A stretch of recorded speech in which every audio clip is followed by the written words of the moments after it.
Hello my dear friends, welcome back to Gyan Sagar. My self प्रेरणा दर्शांधी और आज हम लोग डिस्कस करेंगे सेमेस्टर 5 रांची यूनिवर्सिटी का मेजर पेपर 9, जिसका हमारा पेपर टाइटल क्या है भाई? तो भारतीय एवं पाश्चात्य काव्य शास्त्र और हिंदी आलोचना।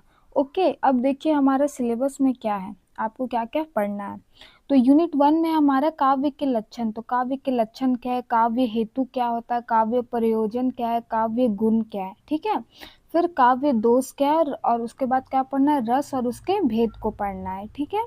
फिर हमें क्या पढ़ना है, अलंकार, शब्द अलंकार और अर्थ अलंकार दोनों पढ़ना है, ठीक है। यूनिट 2 में आपको क्या पढ़ना है, प्लेटो के काव्य सिद्धांत, ठीक है, क्या उन्होंने सिद्धांत दिया है काव्य को लेके, ठीक है। फिर अरस्तु का देखेंगे अनुकरण एवं विरेचन सिद्धांत। फिर लॉन्जाइन्स का देखेंगे उदात्त सिद्धांत। कॉलरिज का देखेंगे कल्पना सिद्धांत और इलियट की अवधारणाएं। यूनिट 3 में आपको देखना है आलोचना। ओके, किनका? तो परिभाषा, स्वरूप, इसकी विशेषताएं क्या होती है, आलोचना के कितने प्रकार होते हैं, ठीक है। सैद्धांतिक है, स्वच्छंदवादी और, ठीक है। तो सारा हम लोग देखेंगे। तो स्टार्ट करते हैं हम लोग क्लास को। ओके, और ये पीडीएफ आपको कहाँ मिलेगा? तो 60 रुपीज़ में कहाँ मिलेगा? ज्ञान सागर में मिलेगा। ओके, 60 रुपीज़ में कहाँ मिलेगा? ज्ञान सागर में। अभी आप सेमेस्टर 5 में, अप टू सेमेस्टर 8 तक आपको प्रोवाइड किया जाएगा। चलिए भाई, देखिए यूनिट 1 में हमारा काव्य लक्षण है, काव्य प्रयोजन है, गुण है, दोष है, रस है, अलंकार है। तो इसको हम लोग देखते हैं। तो सबसे पहला क्वेश्चन है हमारा कि काव्य के लक्षणों पर विस्तार से चर्चा कीजिए, ठीक है। काव्य के लक्षणों पर विस्तार से चर्चा कीजिए। भाई अब ये बताइए कि ये लक्षण वर्ड कहाँ से आ गया? तो देखिए अब हमारा काव्य है, तो कोई भी कविता काव्य में जो उसकी विशेषताएं होती है ना, या फिर उसके लक्षण होते हैं, तो उसी पे बात करना है कि क्या क्या विशेषताएं होती है। अगर कोई सेंटेंस दोष मुक्त है, उसमें अलंकार निहित है, रस निहित है, तो उसको हम लोग क्या मान लेते हैं? एक काव्य मान लेते हैं, है कि नहीं? उस शब्द के उस शब्द के सृजन से तो उसको हम लोग काव्य मान लेते हैं। तो वही लक्षण का मतलब यही है कि उसकी विशेषताएं क्या है, उसके लक्षण क्या है, ठीक है। तो चलिए हम लोग देखते हैं अलग अलग ये काव्यों ने क्या क्या अलग अलग दिया है, इनके बारे में बताया है, ठीक है।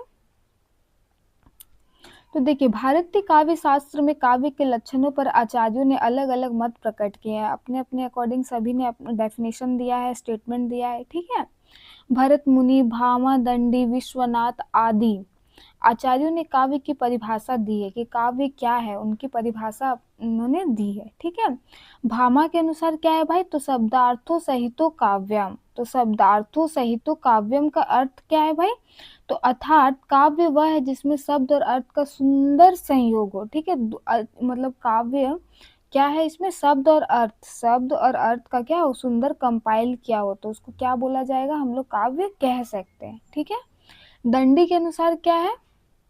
दंडी के अनुसार क्या है? तो गुणीभूत व्यंग्यम काव्यम। अब इसका मतलब क्या होता है भाई? तो अर्थात काव्य वह है जिसमें गुणों का अधिकय हो, जिसमें क्या हो? गुणों का अधिकय हो, ठीक है। फिर आचार्य विश्वनाथ ने काव्य का स्वरूप क्या बताया? तो रसात्मकता में माना है, मतलब उसमें रस रहना चाहिए। ओके, तो देखिए रस काव्य का प्राण है। रस काव्य को क्या माना गया? प्राण माना गया है ना, श्रृंगार माना गया है, उसका सौंदर्य माना गया है ना। इसीलिए किसी भी रचना को तभी काव्य कहा जाएगा जब उसमें रसोक्ति कर आए, ठीक है, जैसे उसमें रस रखा जाए, मिलाया जाए, ठीक है।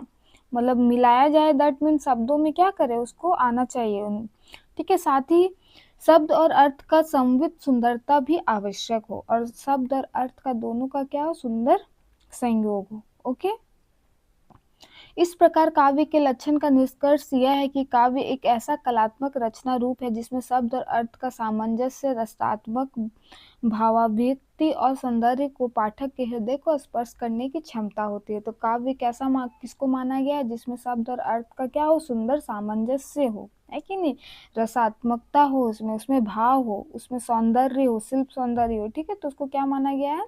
काव्य माना गया है, ठीक है। देखिए अब आपको क्या पढ़ना है? रस और उसके भेदों की व्याख्या कीजिए। तो रस कितने प्रकार के होते हैं, और उसके भेद को भी पढ़ना है। तो रस क्या है भाई? रस कौन सा है? तो रस सब संस्कृत धातु रस से बना है, ठीक है। कौन से धातु से बना है? तो रस से, जिसका अर्थ क्या है? आनंद है, ठीक है। भरत मुनि ने रस को काव्य का प्राण कहा है। किन्होंने रस को क्या कहा है, काव्य का प्राण किन्होंने कहा है, तो भरत मुनि ने। ठीक है, याद रहेगा। नाट्य शास्त्र में कहा गया है विभानुभाव व्यक्तिचा रस योगादृशि निष्पत्ति। ठीक है, अर्थात विभाव, अनुभाव और संचारी भावों के संयोग से रस की निष्पत्ति होती है। ठीक है, अब देखिए रस के प्रकार क्या है। तो श्रृंगार रस, जिसका क्या होता है भाव, स्थायी भाव क्या होता है, रति होता है। वेरी वेरी इंपॉर्टेंट, श्रृंगार रस का स्थायी भाव क्या होता है, तो रति होता है। हास्य रस में आपको क्या मिलेगा, हर्ष भाव मिलेगा, है ना। करुण रस में शौक भाव मिलेगा। रौद्र में क्या मिलेगा, क्रोध मिलेगा। वीर रस में उत्साह भाव आधारित मिलेगा। भयानक रस में क्या मिलेगा, भय का भाव मिलेगा। विभत्स रस में क्या मिलेगा, घृणा भाव पर आधारित मिलेगा। मतलब उसको पढ़ते वक्त आपको क्या आएगा, रति का भाव आएगा। हर्ष का, उल्लास का भाव आएगा तो हास्य हो गया। जब करुणा, किसी से दया आएगा तो करुण रस हो गया। किसी पे क्रोध हो रहा है उस टाइम तो क्या हो जाएगा, क्रोध भाव हो जाएगा। जब हम किसी फ्रीडम फाइटर वगैरह के बारे में लिखते हैं तो क्या हो जाता है, वीर रस हो जाता है। ओके, आप लोग का तो ये पढ़ा हुआ है। फिर अद्भुत रस क्या हो गया, विस्मय भाव पर आधारित। विस्मय, ठीक है, अशांत रस निर्वेद भाव पर आधारित है। चलिए, फिर हमारा अलंकारों की, वो तो रस हो गया। अब हमारा क्या, अलंकारों की परिभाषा एवं उनके प्रकार लिखे। तो अलंकार दो प्रकार के होते हैं, क्या, शब्दालंकार और अर्थालंकार। ठीक है, देख लीजिए। फिर इसमें जिसमें शब्दालंकार में क्या होता है, जिसमें शब्द की योजना से काव्य सौंदर्य प्रकट हो। ठीक है, इसमें अर्थ से ज्यादा हम लोग किस पे देते हैं, शब्द पे ध्यान देते हैं। अर्थालंकार में जिसमें क्या हो, अर्थ से शोभा और उसकी विशेषता प्रकट होती है। ठीक है, जैसे शब्दालंकार में क्या आ गया, अनुप्रास अलंकार। अनुप्रास अलंकार में मतलब क्या आता है, एक ही वर्ण की पुनरावृत्ति होती है। देखिए बाबू, यहाँ पे वर्ण है, ये शब्द नहीं है। ठीक है, जैसे कि एक एग्जाम्पल है कि खड़क सिंह के खड़कने से खड़कती है खिड़कियां, खिड़कियों से खड़कने से खड़कता है खड़क सिंह। देखिए ख ख ख कितना वर्ण, कितना बार रिपीट हुआ, तो वो क्या हो गया, अनुप्रास अलंकार। ठीक है, चलिए। फिर यमक अलंकार में क्या होता है आपका, एक ही शब्द का भिन्न अर्थों में प्रयोग। ठीक है, एक ही शब्द होता है लेकिन क्या होता है, उसके अलग अलग अर्थ होते हैं। यमक में क्या बोल सकते हैं, काली घटा का घमंड घटा। तो घटा घटा, एक बार काली घटा है बादल, एक बार घटा का मतलब क्वांटिटी में घटा है। ठीक है, फिर श्लेष में एक शब्द से अनेक अर्थ। ओके, चलिए। फिर टू में आपका अर्थालंकार, जिसमें अर्थ की विशेषता से शोभा प्रकट होती है। क्या हो गया, उपमा हो गया, सादृश्य पर आधारित, और रूपक हो गया। ठीक है, फिर आपका उत्प्रेक्षा हो गया, कल्पना का आरोप होता है। वकोकृति में व्यंग्यात्मक अभिव्यक्ति, इसमें क्या होता है, बहुत बढ़ा चढ़ा के अतिशयोक्ति उसको बोलते हैं। ठीक है, और भ्रांति मन में भ्रम उत्पन्न करने वाला अलंकार। ओके, चलिए। अब हमारा कुछ ऑब्जेक्टिव है, चलिए इसको हम लोग करते हैं। तो शब्दार्थों सहितो काव्यम किसकी परिभाषा है, तो भामा जी का है। ठीक है, रस काव्य का क्या कहलाता है, तो प्राण कहलाता है। हास्य रस का स्थायी भाव क्या हो गया, हर्ष हो गया। ठीक है, उपमा किस प्रकार का अलंकार है, तो अर्थालंकार है। ठीक है, अनुप्रास किस प्रकार का अलंकार है, तो शब्दालंकार। हम लोग वहां पे पढ़े थे शब्दालंकार, अर्थालंकार। शब्दा में क्या क्या आ रहा था, अनुप्रास अलंकार आ रहा था, है कि नहीं। यमक अलंकार आ रहा था, श्लेष अलंकार आ रहा था, याद है ना आप लोग को। चलिए, फिर हमारा यूनिट 2 से है क्वेश्चन, प्लेटो का काव्य सिद्धांत को स्पष्ट कीजिए। तो उनका क्या था भाई, क्या थ्योरी था इनका, तो देखिए हम लोग पढ़ते हैं। ठीक है, प्लेटो ने काव्य को अनुकरण इमिटेशन ऑफ इमिटेशन कहा है। अनुकरण मतलब पता है, नकल करना। ठीक है, उनके अनुसार क्या है भाई, तो यह सत्य से दूर ले जाता है। प्लेटो के अनुसार क्या बोलता है कि ये हमें क्या करता है, बस मनोरंजन की दुनिया में आनंद देता है, जो कि वास्तविकता से उनका कोई लेना देना नहीं। उनका ये प्लेटो का कहना था। ठीक है, देखिए उनके अनुसार यह सत्य से दूर ले जाता है और समाज के लिए हानिकारक है। जब हम आडंबर जीवन जीते हैं तो हमारे लिए क्या हो जाता है, एक हानिकारक हो जाता है, अंदर से खोखला हो जाते हैं हम लोग, है कि नहीं। प्लेटो ने कवियों को अपने आदर्श राज्य से बाहर करने की बात कही। उनका मत था कि कवि केवल भावनाओं को उत्तेजित करते हैं। इनका क्या कहना था कि बस ये हमारे फीलिंग्स को क्या कर देते हैं, उत्तेजित कर देते हैं, जिसमें मनुष्य यथार्थ और सत्य से विमुख हो जाता है। ठीक है, और जो रियल लाइफ में हम लोग का जो हमारा रियलिटी है, और वो सब सब भूल के आदमी को कहाँ ले जाता है, एक आडंबर वाले जीवन में ले जाते हैं, काल्पनिक दुनिया में ले जाते हैं, जहाँ पे क्या है, सिर्फ मनोरंजन है, ऐश है, मौज है। ठीक है, जबकि ऐसा वास्तविकता में कुछ होता नहीं है। इस दृष्टिकोण से उन्होंने काव्य को नकारात्मक और भ्रामक कहा है। फिर इन्हीं के शिष्य फिर इनको करेक्ट करते हैं। ठीक है, बाद में हाँ, देखिए यहीं पे आ गया, हालाँकि उनके शिष्य अरस्तु ने इस मत का खंडन किया और काव्य को समाज उपयोगी माना। फिर इनके शिष्य ने कहा कि नहीं गुरुजी, ऐसा नहीं है, काव्य क्या है, हमारे समाज के लिए बहुत उपयोगी है, ये समाज का हमारा क्या करेगा, कल्याण करेगा। हो सकता है आपकी देखने की दृष्टि कुछ दृष्टिकोण अलग है, ठीक है? चलिए, फिर हमारे अरस्तु के अनुकरण और कैथारसिस सिद्धांत पर टिप्पणी लिखे। तो क्या था भाई इनका, देखिए अरस्तु ने पोएटिक्स में काव्य की विस्तृत चर्चा की, ठीक है? उनका जो पोएटिक्स है उसमें क्या, काव्य के बारे में पूरा एकदम अच्छे से उन्होंने बताया है। उन्होंने कहा कविता जीवन का अनुकरण है, और इन्होंने क्या कहा कि ये कविता क्या है, काव्य क्या है, किसी का भी जीवन का क्या है, फुल्ली इमिटेशन है, पूरी तरह से नकल कॉपी पेस्ट है, ठीक है? परंतु यह केवल नकल नहीं बल्कि सत्य और सौंदर्य का कलात्मक प्रस्तुतिकरण है। और वो सत्य को किस तरह ले आता है, एक सुंदर तरीके से वहाँ पे क्या कर रहा है, क्रिएटिव ढंग से क्या कर रहा है, प्रस्तुत कर रहा है, प्रेजेंट कर रहा है, ठीक है, हमारे सामने। उन्होंने त्रासदी को सर्वश्रेष्ठ काव्य रूप माना, ठीक है? अरस्तु ने कैथारसिस सिद्धांत विशेष महत्वपूर्ण है। इनके अनुसार काव्य में करुणा और भय जैसे भाव से माध्यम दर्शक के हृदय की शुद्धि होती है। देखिए करुणा और भय, हमारा जीवन क्या है, सुख और दुख का सागर है कि नहीं? ऐसा नहीं है कि किसी के जीवन में बस दुख ही दुख है या फिर किसी के जीवन में सुख ही सुख है। तो त्रासदी में हमें क्या मिलता है, दोनों देखने को मिलता है, दोनों का कॉम्बिनेशन देखने को मिलता है। और हमारा रियल लाइफ भी इसी को फॉलो करता है। हमारे जीवन में क्या आता है, सुख और दुख दोनों आते हैं। इसीलिए इससे क्या होते हैं, जो हम लोग और हम लोग जो पाठक के क्या है, इससे ज़्यादा आकर्षित होते हैं, है ना? इनका क्या कहना था भाई कि इनका मत था कि काव्य आनंदमयी, नैतिक और शैक्षिक भूमिका निभाता है। अरस्तु का दृष्टिकोण आज भी आधुनिक साहित्य के सिद्धांत का नींव माना गया। और इनका कहना सही है भाई कि क्या होता है, हमारा ही रियल लाइफ से लेके इमेजिनेशन को क्या करता है, थोड़ा उसमें रियलिटी मिला के क्या करता है, प्रस्तुत करता है ना? चलिए, लॉजाइन्स का उदात्त सिद्धांत समझाइए। तो क्या है भाई, तो देखिए लॉजाइन्स की अपनी कृति ऑन द सबलाइम में चलिए, तो उदाता के क्या है, कितने स्रोत है, तो 5 स्रोत है। पहला क्या है भाई, तो उच्च विचार, हमारे क्या होना चाहिए, अगर विचार ही छोटा रहेगा तो हम क्या एक अच्छा काव्य लिख सकते हैं जिसमें समाज के लिए कल्याणकारी हो? नहीं लिख सकते, है कि नहीं? प्रबल भावनाएं, फीलिंग क्या होना चाहिए, स्ट्रांग होना चाहिए। ये नहीं कि आज हम इसके बारे में ये फील किए तो ये लिख दिए, कल वो किए तो ये नहीं। एक क्या होना चाहिए कि स्ट्रांग इमोशंस रहना चाहिए किसी के प्रति, ठीक है? उचित अलंकार, जिससे क्या हो, काव्य में सौंदर्यता का आए, ठीक है?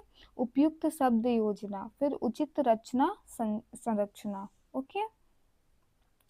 चलिए, फिर हमारा क्या है, कॉलरिज क्वेश्चन दूसरा क्या है, कॉलरिज का कल्पना सिद्धांत स्पष्ट कीजिए। तो कॉलरिज का कल्पना सिद्धांत किसमें होता है भाई, तो 2 स्टेज में दिया है। किसमें दिया है, एक प्राथमिक कल्पना और दूसरा क्या दिया है, द्वितीयक कल्पना। देखिए प्राथमिक में हम लोग आ जाते हैं नॉर्मल पीपल, ठीक है, जो हम लोग सोचते हैं फिर भूल जाते हैं, लेकिन अपने शब्दों को अगर आपको एक कॉपी कलम दे दिया जाए तो आप नहीं लिख पाओगे, आप कितना भी ऊंचा सोचोगे तो फिर भी नहीं लिख पाओगे। तो हमारे क्या है कि हमारी कल्पना शक्ति उतना स्ट्रांग नहीं है और हमारे पास उतना शब्द भी नहीं है कि हाँ भाई इसमें सुंदर लगेगा। आप भले सोच सकते हो लेकिन उसको लिख नहीं पाओगे।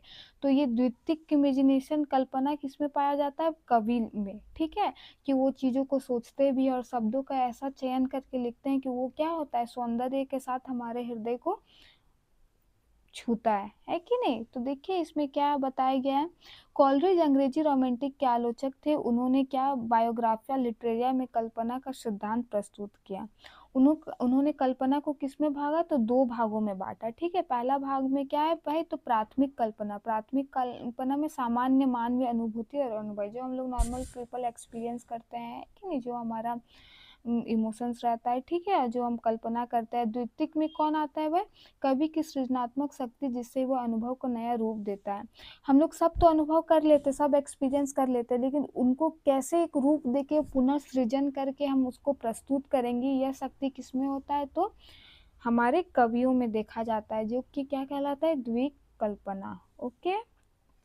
तो इससे हमें क्या समझ में आ रहा है कि कॉलरिज का सिद्धांत इस पर बल देता है, काव्य केवल अनुकरण नहीं बल्कि क्या है, रचनात्मक पुनः सृजन है, ठीक है। सृजन तो यहाँ पे हो गया, हमारा अनुभव हो गया, किसी चीज का अनुभूति हो गया, लेकिन उस चीज को हम कैसे पुनः सृजन करेंगे, कैसे अपने शक्ति से, तो वही क्या कहलाता है, द्वितीय कल्पना जो कवियों में पाया जाता है। ओके, तो देखिए अब हमारा क्वेश्चन नंबर 8 है, इलियट की आलोचना अवधारणाएं चर्चा कीजिए। तो क्या है भाई इनकी, देखिए इलियट अंग्रेजी आलोचक थे, उनकी आलोचना अवधारणाएं प्रमुख रूप से ट्रेडिशन एंड इंडिविजुअल टैलेंट और ऑब्जेक्टिव क्वालिटेटिव सिद्धांत से जुड़ी हुई है। अब ये सब होता क्या है भाई, तो देखिए ट्रेडिशन और ऑब्जेक्ट इंडिविजुअल टैलेंट क्या होता है, कविता कवि की व्यक्तिगत भावनाओं की अभिव्यक्ति नहीं है। देखिए कोई भी कविता होती है, कोई भी काव्य होता है, वो किसी भी पोएट का, किसी भी कवि का इंडिविजुअल इमोशंस नहीं होता है। वो क्या करता है, सार्वभौमिक होता है कि नहीं, यूनिवर्सल के लिए लिखता है ना। कि बस अपने इमोशंस के लिए लिखता है, नहीं ना, वो पूरा क्या करता है, एक कल्याण के लिए लिखता है, समाज के कल्याण के लिए लिखता है, समाज के उपयोग के लिए लिखता है अपने फीलिंग्स को। तो वो उसका इंडिविजुअल थॉट और ये नहीं होता है। बहुत सारे कवि का होता है जो कि बटा हुआ है पोएट्स में भी, ठीक है, ये में काव्य शास्त्र में। चलिए ऑब्जेक्टिव क्वालिटेटिव क्या होता है, भाव की अभिव्यक्ति के लिए कवि की को वस्तुओं, परिस्थितियों और घटनाओं का ऐसा संयोजन करना चाहिए जो सीधा पाठक में वही भाव उत्पन्न करे। हमारे पास घटना है, कोई सिचुएशन दे दिया है कि नहीं, लेकिन उस चीज को हम कैसे उसको कंपाइल करेंगे कि पाठक का हृदय में प्रवेश करेगा, तो ये क्या होता है, कवि में ये शक्ति होता है। ठीक है, चलिए पोएटिक्स किसकी कृति है भाई, तो अरस्तू जी की है। ओके, प्लेटो ने कवि को क्यों हानिकारक माना है, क्यों हानिकारक माना है भाई प्लेटो ने, क्योंकि वो क्या करते हैं, सत्य से हमें दूर ले जाते हैं। ठीक है, ऑन द सबलाइन किसकी रचना है, तो लॉजाइन्स की है। ठीक है, 9 में प्राथमिक और द्वितीयक कल्पना का सिद्धांत किसने दिया है, तो कॉलरिज ने दिया है। प्राथमिक में कौन आते हैं, हम लोग नॉर्मल मानवीय, और सेकेंडरी में कौन आते हैं, जो हमारे कवि लोग हैं। ठीक है, फिर 10 में ऑब्जेक्टिव क्वालिटेटिव का सिद्धांत किसके प्रतिपादित किया है, किसने किया है, तो टीएस इलियट ने। चलिए इसके बाद हमारा क्वेश्चन क्या है, वही सब क्वेश्चन को थोड़ा लॉन्ग में किया गया है। ठीक है, तो पहला क्वेश्चन है, काव्य के लक्षणों पर विस्तार से चर्चा कीजिए। तो चलिए करते हैं।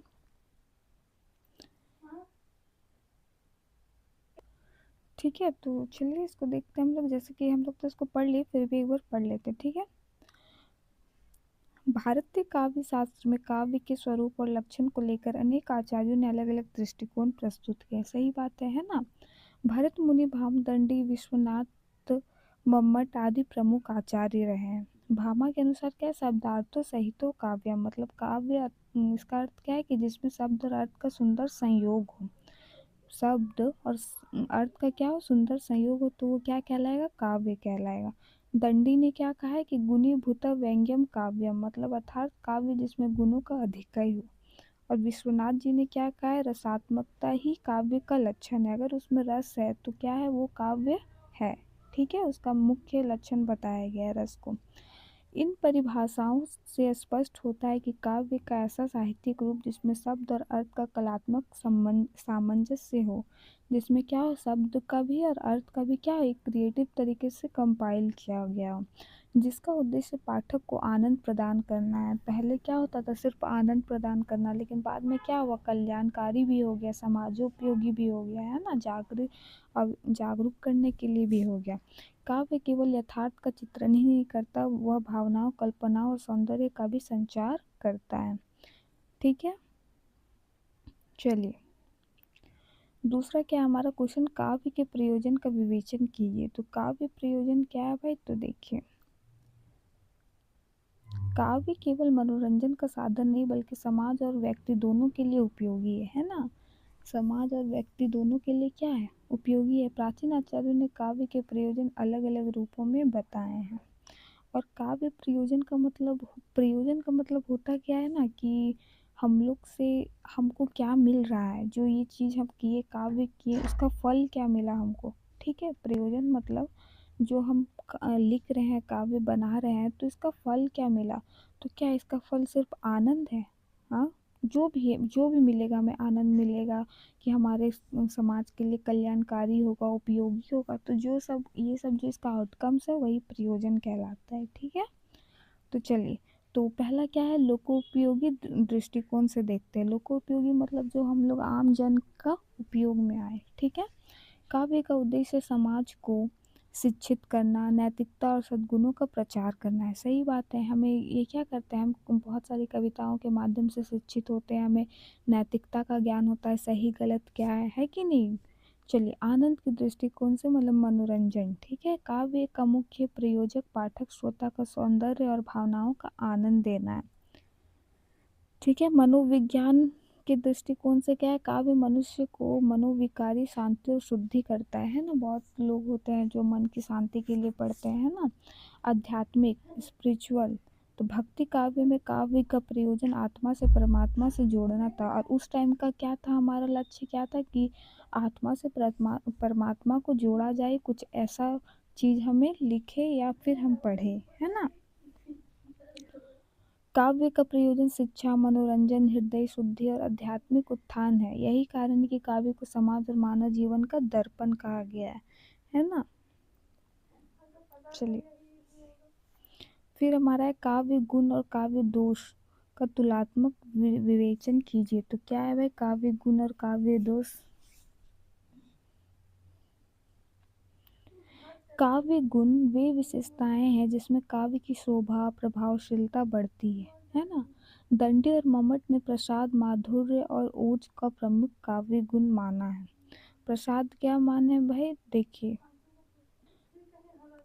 ये क्या है, प्रसाद क्या है, गुण है, ये सब मेन गुण माना गया है। क्या क्या, प्रसाद, माधुर्य, ओज, ठीक है।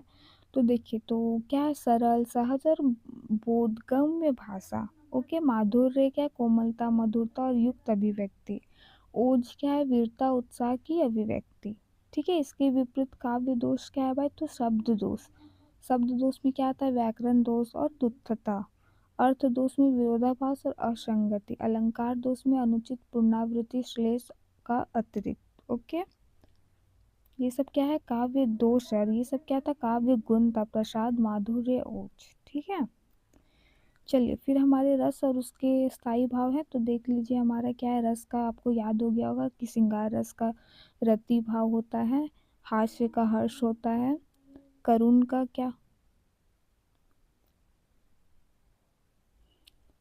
करुण का शौक होता है, रौद्र का क्रोध होता है, वीर का उत्साह, भयानक का भय, विभत्स का जुगुप्सा, अद्भुत का विस्मय और शांत का निर्वेद। ओके, अलंकार का भी, ये भी आप क्विक रिवीजन कर लीजिए कि शब्दालंकार क्या था हमारा, तो अनुप्रास था, यमक था और श्लेष था। अर्थालंकार में क्या आता है, उपमा, रूपक, उत्प्रेक्षा, वक्रोक्त और भ्रांतिमान, ठीक है। चलिए, फिर हमारा आता है प्लेटो का काव्य सिद्धांत। तो इसमें भी हम लोग पढ़ लिए कि क्या था भाई, इन्होंने क्या क्या था, कहा था कि काव्य का कोई हमारे जीवन में मोल नहीं है, ये क्या करता है, सिर्फ हमें यथार्थ से दूर ले जाता है, काल्पनिक दुनिया में रखता है, यही सब था, है ना। उन्होंने क्या कहा कि नकारात्मक प्रभाव पड़ता है, उन्होंने बताया था। फिर आगे हमारा अरस्तु के अनुकरण और कैथारिक सिद्धांत का विवेचन कीजिए। फिर देखिए, हमारे यहाँ पे नेक्स्ट क्वेश्चन है कि आलोचना की परिभाषा और स्वरूप की विशेषता पर चर्चा कीजिए। देखिए, इधर सेम क्वेश्चन रिपीट हुआ है, इसीलिए मैंने ये कर दिया, स्क्रॉल कर दिया है, ठीक है। चलिए, इसको, ये इंपॉर्टेंट है तो इसको देखिए। आलोचना मतलब होता है क्या है, ठीक है। आलोचना का मतलब क्या होता है कि मूल्यांकन करना, ठीक है, मूल्यांकन करना। मूल्यांकन करना मतलब ये नहीं कि बस कि हम नेगेटिव में उसका मूल्यांकन करें, ऐसा नहीं, क्या उसका सही गलत दोनों बता के। और ऐसा क्यों किया जाता है, ताकि पाठक को उसका क्या पता चले, उसका महत्व, पूर्णता का पता चले, ठीक है। चलिए, तो आलोचना का शाब्दिक अर्थ है परीक्षण या विवेचन। साहित्य में आलोचना का कार्य रचनाओं का मूल्यांकन करना है। देखिए, रामचंद्र शुक्ल के अनुसार क्या है, आलोचना का कार्य साहित्य को उसके ऐतिहासिक और सामाजिक संदर्भ में समझना और उसका मूल्य निर्धारित करना है। स्वरूप आलोचना वस्तुनिष्ठ होनी चाहिए। कैसी होनी चाहिए, वस्तुनिष्ठ। इसमें रचना की कलात्मकता, सामाजिक उपयोगिता, भावनात्मक गहराई का परीक्षण शामिल है कि कितना वो उपयोगी है, कितना इसमें भावनाएं है, सारा क्या होता है इसमें होता है, ठीक है। इसकी विशेषताएं क्या है, रचना का गहन अध्ययन, ऐतिहासिक और सामाजिक पृष्ठभूमि का विश्लेषण, साहित्य के सौंदर्य उद्देश्य उद्देश्य की चर्चा, आलोचक की स्वतंत्र दृष्टि, ठीक है। ये क्या है, इसकी विशेषताएं हैं। ओके, अब देखिए आलोचना के प्रमुख प्रकार कौन-कौन से हैं, तो पहला प्रकार इसका क्या है, इसका तो देखिए पहला प्रकार क्या है, सैद्धांतिक आलोचना। इसमें क्या होता है, इसमें साहित्य की परिभाषा, स्वरूप और प्रयोजन की चर्चा होती है। इसमें किसका मूल्यांकन और किसका चर्चा होता है भाई? तो उसकी साहित्य की क्या उसमें परिभाषा, उसका स्वरूप कैसा है, उसका प्रयोजन, उसका आउटकम क्या है, ठीक है? सैद्धांतिक में। फिर स्वच्छंदवादी में क्या होता है, तो इसमें आलोचक अपनी स्वतंत्र अनुभूति और दृष्टिकोण प्रस्तुत करता है। उसमें क्या बोलता है, उसका दृष्टिकोण नहीं देखिए ये क्या अपने दृष्टिकोण से देखता है ना? फिर मार्क्सवादी में क्या होता है, इसमें साहित्य को आर्थिक आधार, वर्ग संघर्ष और समाज शास्त्र दृष्टि से देखा जाता है। ओके। इसके अलावा क्या आधुनिक काल में मनोवैज्ञानिक, स्त्रीवादी, समाजशास्त्र और आलोचना का भी महत्वपूर्ण हो गई है, ठीक है। अब हमारा क्वेश्चन है, आचार्य रामचंद्र शुक्ल का हिंदी आलोचना में योगदान बताइए। तो क्या इनका योगदान रहा है भाई, तो देखिए आचार्य रामचंद्र शुक्ल को हिंदी आलोचना का प्रथम वैज्ञानिक आलोचक कहा गया है।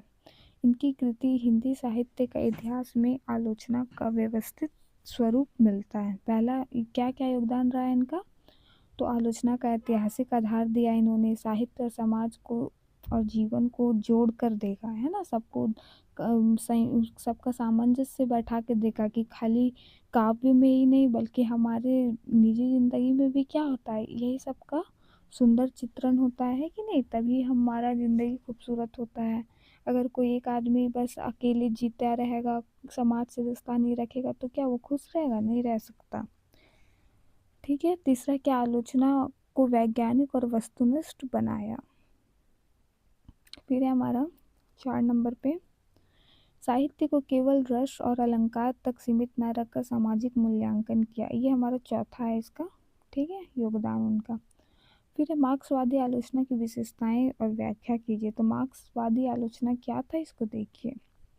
तो मार्क्सवादी आलोचना साहित्य को समाज संघर्ष की दृष्टि से देखती है। इनके अनुसार साहित्य शोषित और शोषक वर्गों के संघर्ष को अभिव्यक्त करता है।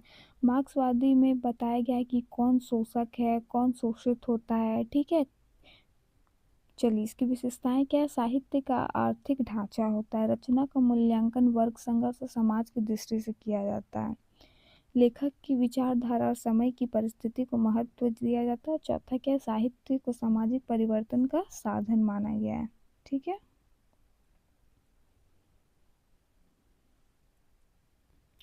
देखिए इसमें क्या बोला है कि आलोचना और समीक्षा में अंतर क्या है, ठीक है। तो देखिए आलोचना हम क्या करते हैं, एक लंबे समय के लिए जो जाएगा, जैसे समीक्षा क्या है, जैसे कल न्यूज़पेपर आया कुछ छाप दिया तो उसका हम लोग समीक्षा करते हैं, ठीक है, क्रिटिसाइज करते हैं। तो देखिए आलोचना और समीक्षा दोनों साहित्यिक मूल्यांकन की विधियां हैं। पहला तो दोनों ही मेथड है मूल्यांकन करने का, परंतु दोनों में अंतर है। क्या है, आलोचना क्या होती है, दीर्घकालिक और गहन विश्लेषण, इसमें क्या होता है, गहन गहराई से विश्लेषण होता है, ठीक है। ऐतिहासिक और सामाजिक संदर्भ का परीक्षण होता है और साहित्य की व्यापक व्याख्या होती है। और समीक्षा में क्या हो गया, इसमें तत्कालिक प्रतिक्रिया एकदम तुरंत, ठीक है, किसी रचना के गुण दोष पर संक्षिप्त विचार और सामान्यतः समाचार पत्र पत्रिकाओं में प्रकाशित। ओके, तो चलिए आई होप वीडियो आपके लिए हेल्पफुल होगा। Thank you for watching, have a nice day. 60 rupees में आपको ज्ञान सागर में ये PDF आपको मिल जाएगा। ओके।